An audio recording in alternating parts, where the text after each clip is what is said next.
Chapter 2, Trip to Bethlehem to Pay Taxes.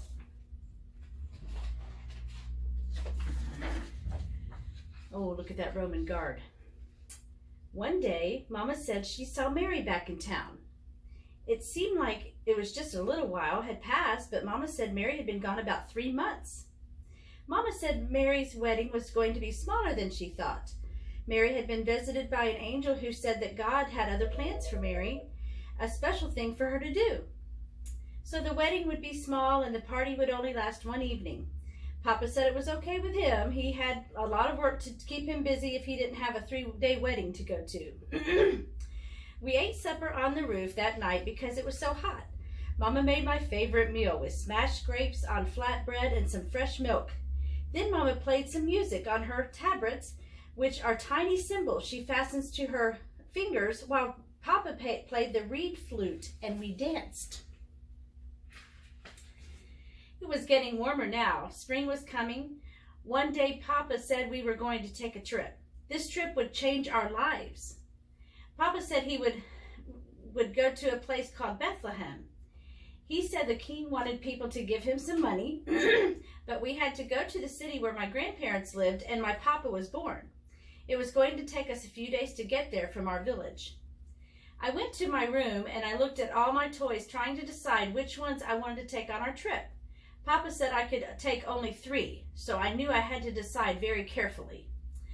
I knew I had to take my javelin.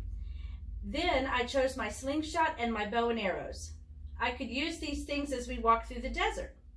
These things, there seemed to be a lot of people going the same way we were, and my friends Morty and Eli were coming along too.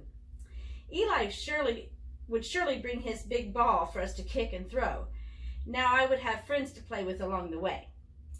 It took 4 days to get to Bethlehem. Morty and Eli and I had fun running ahead of the camels and playing in the sand with our toys. We also had contests to see who could throw our javelins the farthest. Morty seemed to win every time. Well, he was better at it than I was, a better fisherman. Well, he was better at it, but I was a better fisherman. When we got near the town, there were sounds of music and people talking and animal noises. It seemed very loud since we'd been out in the desert for a few days. Mama said to me, "Hold Papa's hand, Simon. There are a lot of people here in this town, and we don't want you to get lost." Then she told Morty and Eli to run back to their mamas. There were Roman guards standing at the big gates of the city. They were everywhere I looked. They looked mean, but Mama said if I was a good boy, they wouldn't hurt me.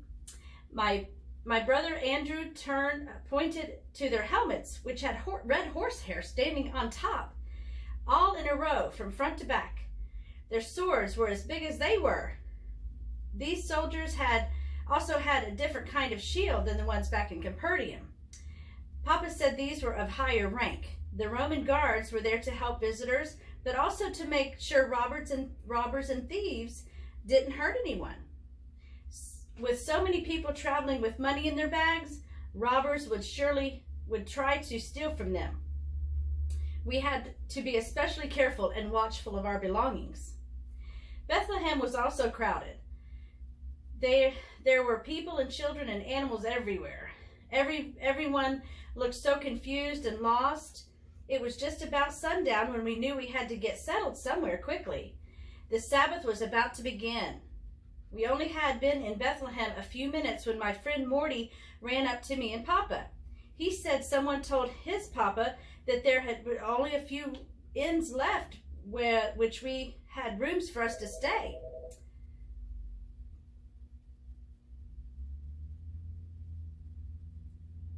So we hurried along the crowded streets and came upon one. There was a man sitting outside in the courtyard. Papa asked if he knew if there was any rooms left, and he said he had 2. "Yes," I yelled. "Morty's family can stay here with us too."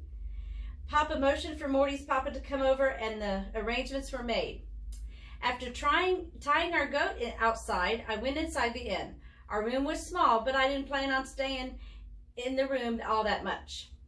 Mama set about getting ready for the Sabbath by unpacking all our food and belongings. Andrew and I helped her because sundown was coming soon.